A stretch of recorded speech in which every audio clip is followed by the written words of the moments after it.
luego de haberlo acompañado a Cristo al desierto el domingo pasado, la Iglesia nos exhorta hoy a seguirlo en su gloriosa transfiguración. Como en otras ocasiones, también para este misterio es la elevación montañosa el lugar privilegiado por el Señor. Dispongámonos entonces a escalar con el alma la montaña junto a Él, para también nosotros poder contemplar este misterio suyo, misterio privado y solemne. Privado porque, a diferencia de otros, no fue este milagro a la vista de las multitudes, sino ante testigos privilegiados. Y milagro solemne porque, como señala el padre Castellani, el lugar, la ocasión y el motivo de este milagro fueron solemnes. Fue solemne el lugar, la montaña, escenario magnífico para la cita divina que nos hace exclamar con David: oh Yahvé, oh Señor, tú eres imponente en las alturas. O con San Pedro en este día: Señor, qué bueno es estar aquí. Solemne por la ocasión, ya que nos encontramos hacia el final de la vida de Cristo, cuando faltaban pocas semanas para su muerte. Y en tercer lugar, milagro solemne por el motivo. ¿Cuál fue el motivo del milagro? Robustecer la fe de los apóstoles que acompañaban en ese momento al Señor. Revelarles el misterio de la cruz como camino hacia la luz. Pensemos que hacía solo 6 días que Jesús les había anunciado la pasión y los había inducido a seguirlo por el mismo camino de la cruz. De manera que nos podemos ya imaginar el estado anímico y espiritual de estos amigos íntimos del Señor. No querían resignarse a perderlo al Señor y a perderlo de esa manera tan violenta, tan abrupta. Y entonces, para levantarles el ánimo y para robustecerlos espiritualmente, a 3 de ellos, Pedro, Santiago y Juan, se los llevó aparte a una montaña muy elevada, excelsa, encumbrada, dice el texto original griego, y en presencia de ellos se transfiguró. Hemos escuchado en el Evangelio: su rostro se puso brillante como el sol y sus vestiduras blancas como la luz. De una claridad deslumbradora, de una blancura fulgurante, dice el texto paralelo de San Lucas. Cristo se transfigura, es decir, cambia su figura, cambia su aspecto exterior, su imagen visible. Deja ver por un instante, aunque sea por un momento, la gloria de su divinidad, la misma gloria que venía ocultando desde el momento de la encarnación. En la solitaria y silente cumbre del Tabor, o más probablemente del monte Hermón, su cuerpo santísimo resplandece, nimbado de gloria y de luz, dando así cumplimiento a lo vaticinado por el salmista. Tú eres deslumbrante, magnífico. Dios mío, qué grande eres. Te vistes de belleza y majestad. La luz te envuelve como un manto. Cristo les muestra a los 3 apóstoles privilegiados la gloria que nos espera para que no desfallezcamos en el difícil camino de su seguimiento. Esta gloria de la transfiguración que invade desde adentro el cuerpo aún pasible y mortal del Señor es un destello, un relámpago y un anticipo de la gloria de la resurrección, en virtud de la cual su cuerpo ya no muere más, vive para siempre. Es la divinidad la que embiste, la que irrumpe el cuerpo de Cristo y lo transforma en toda hermosura, toda blancura, toda luz. Por supuesto que Jesús no dejó ver toda su gloria. De lo contrario, los 3 apóstoles hubiesen muerto. Cuando en el Antiguo Testamento Moisés le pidió a Dios ver su gloria, Dios le dijo: mi rostro no podrás verlo, porque no puede verme el hombre y seguir con vida. En la montaña santa, estos 3 apóstoles vieron algo de la divinidad de Cristo, algo de la esencia divina. Cristo los introdujo por un instante en el misterio de Dios, misterio totalmente inaccesible para nuestra sola razón, incluso inaccesible también para la capacidad espiritual de nuestra alma en esta vida. El Evangelio nos refiere que junto a Jesús se aparecieron Moisés y Elías hablando con él. Como explican los padres de la Iglesia, Moisés representando la ley y Elías representando a los profetas.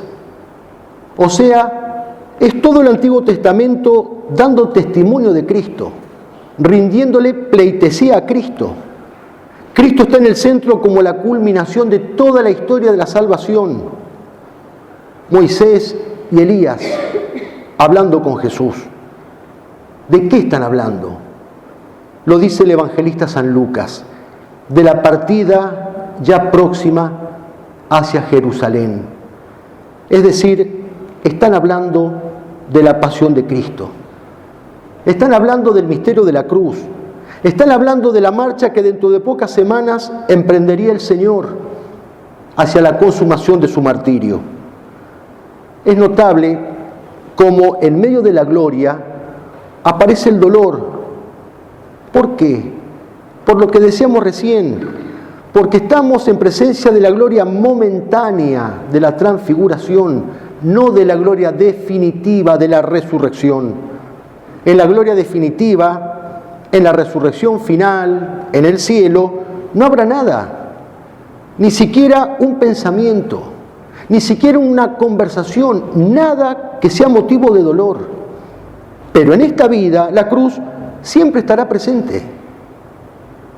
San Pedro no lo entendió y le dijo a Jesús: qué bien estamos aquí. Si quieres, haré 3 carpas, una para ti, otra para Moisés y otra para Elías. Tanto los deslumbró aquella visión que querían quedarse allí para siempre. Pedro le estaba pidiendo a Cristo el premio sin el combate. Le estaba pidiendo la gloria sin la lucha, sin la cruz. No sabía lo que decía, dice el Evangelio. Porque no se llega a la gloria sin pasar por la cruz. Nuestra vida aquí en la tierra es un entramado de goces y dolores, de consolaciones y desolaciones, de transfiguración y de pasión. En el cielo lo veremos a Cristo no ya transfigurado, sino resucitado en la plenitud de su gloria. Pero mientras tanto, en esta vida, lo contemplamos a través de lo que podríamos llamar la luminosa oscuridad de la fe. Sor Isabel de la Trinidad decía: la fe es el cara a cara con Dios en las tinieblas. La fe es semejante a aquella nube luminosa del Antiguo Testamento en la que Dios se revelaba al pueblo de Israel durante su travesía en el desierto. La nube al mismo tiempo manifestaba y ocultaba la presencia de Dios. Algo así es la fe para nosotros. Y de acuerdo a esa fe debemos vivir con la gracia de Dios aquí en la tierra hasta que lleguemos al cielo, donde la fe desaparecerá para dar lugar a la visión sin fin. Señor, qué bien estamos aquí. Qué bueno es estar aquí. Si quieres, haré 3 carpas, quedémonos aquí para siempre. Es interrumpido. Antes que termine de hablar, dice el texto que hemos escuchado: una nube luminosa los cubrió y desde la nube se oyó la voz del Padre: este es mi Hijo amado, en quien me complazco, escuchadlo. Escuchadlo. Esa es la consigna del Padre: escuchar a Jesucristo en medio de tantos falsos maestros, de tantos falsos profetas, en medio de tantos corifeos de la mentira, del error, del engaño, en medio de tantas doctrinas modernosas que nos apartan de la verdad hemos de escuchar a Jesucristo, solamente a Él, a ese Cristo que nos habla, que siempre nos habla, que nos habla por medio de la oración, que nos habla por sus mociones interiores, que nos habla externamente a través de su iglesia e internamente a través de nuestra conciencia, a ese Cristo que nos habla como lo está haciendo hoy con Moisés y Elías, siempre nos habla. Escuchadlo. Al oír la voz de Dios, los 3 apóstoles, dice el evangelista, cayeron rostro en tierra llenos de temor. No era para menos. Era la voz de Dios. Esa misma voz que hace temblar a las montañas, como dice el Salmo. Pero Jesús se aproximó a ellos, los tocó y les dijo, levantaos, no tengáis miedo. Caricia divina, gesto amoroso del Señor que repite siempre con cada uno de nosotros, especialmente en los momentos de abatimiento, de prueba, de oscuridad. Levántate, no tengas miedo.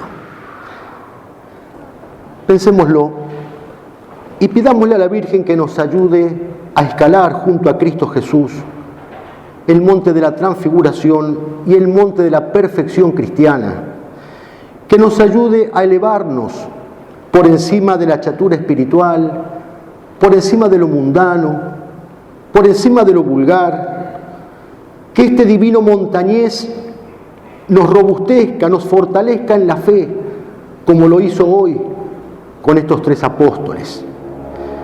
Enseguida nos acercaremos a comulgar. Pidámosle a ella que disponga nuestros corazones de tal manera que nos dejemos encandilar por los destellos de la gloria de Jesucristo, para que esa gloria de Cristo transfigurado vaya transfigurando nuestra vida de acuerdo a la suya, hasta que un día lleguemos a la mayor de las alturas, al cielo, y seamos introducidos por Él en el misterio de Dios, no por un instante, sino por toda la eternidad. Que así sea.